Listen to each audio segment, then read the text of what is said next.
مظہر صاحب, thank you very much for being with us and welcome to our show. Mazhar صاحب, تھوڑی سی کتاب کے بارے میں بات کریں.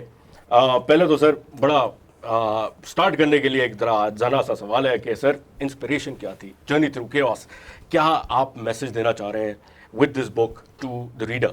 کیوس مگر جرنی تھرو کیوس, مگر کیوس اب دیکھیں آپ نے پہلے ہی پیج پہ بتا دیا کہ آپ کی جرنلزم سٹارٹ ہی ہوئی جب ضیاء صاحب کا ایک بروٹل, میرے لفظ نہیں اس کتاب کے لفظ ہیں, یہ بروٹل ڈکٹیٹرشپ سے آپ نے اپنا آغاز کیا جرنلزم کے کریئر کا.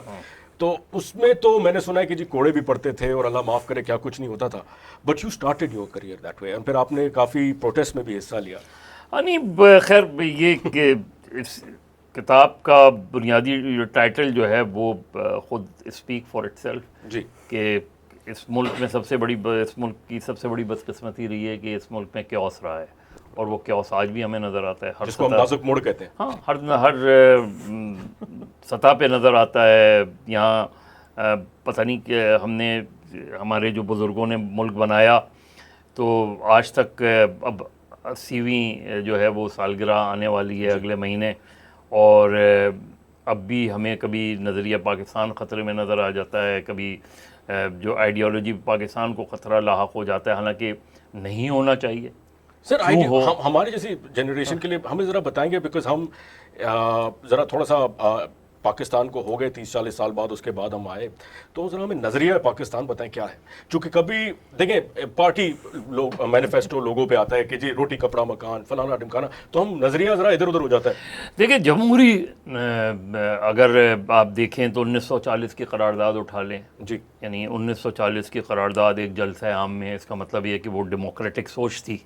جبھی تو کسی ڈرائنگ روم میں بیٹھ کے یہ قرارداد نہیں پیش کی گئی, بلکہ ایک جلسہ عام میں پیش کی گئی. پھر اسی طرح ایک اسٹرگل آپ اٹھا لیں, بدقسمتی کے اتنے لاکھوں لوگ جو ہے وہ شہید ہوئے اس پوری جدوجہد میں, اس میں. لیکن وہ ایک کہ اس کے بعد آپ دیکھ لیں کہ اسمبلی میں ہی قرارداد پیش کی جاتی ہے, پاکستان کی قرارداد پیش کی جاتی ہے. تو یہ سارا جو کانسیپٹ تھا وہ نظریہ تھا کہ اس ملک کو ایک جمہوری انداز میں چلانا ہے, اس ملک کو ایک ویلفیئر اسٹیٹ بنانا ہے اس ملک کو. لیکن وہ سارے جو خواب تھے وہ آہستہ آہستہ بکھرنے شروع ہو گئے. اور اب ہم کہاں ہیں؟ اب ہم پہلے دن سے ہماری کوئی سمت نہیں ہے, ہم سمت کا تعین نہیں کر پا رہے کہ ہمیں جانا ہے تو کس طرح. کبھی کوئی بنیادی جمہوریت لے آتا ہے, کبھی کوئی سو کالڈ جمہوریت لے آتا ہے, کبھی کوئی مجلس شورا بنا دیتا ہے, کبھی کوئی یہ نعرہ لگاتا ہے کہ سب سے پہلے پاکستان, کبھی غیر جماعتی انتخابات, تو کبھی ہائیبرڈ سسٹم. تو اس کا مطلب یہ کہ ہم کلیئر نہیں ہیں کہ ہم نے اس ملک کو کیسے لے کے چلنا ہے, اور یہی کیوس ہے.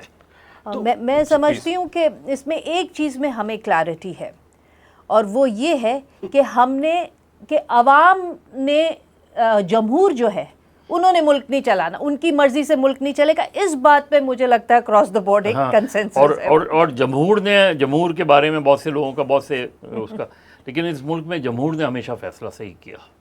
یعنی انہوں نے 54 میں جو ہے جب الیکشنز ہوئے تو انہوں نے اس زمانے میں مسلم لیگ کے خلاف ووٹ دیا مشرقی پاکستان میں, اور جگتو فرنٹ کو جتا دیا جو لیفٹ کا لائنز تھا.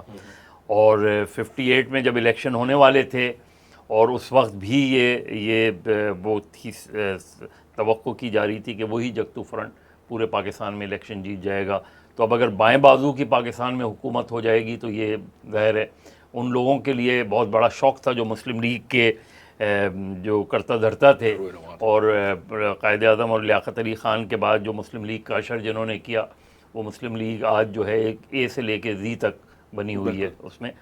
تو وہ پھر 58 کا الیکشن, پہلے 54 کی اسمبلی جس نے جگتو فرنٹ کو ووٹ دیا تھا اس کو اٹھا کے باہر پھینک دیا ہم نے, اور پھر نظریہ ضرورت کے تحت اس فیصلے کو درست قرار دیا گیا.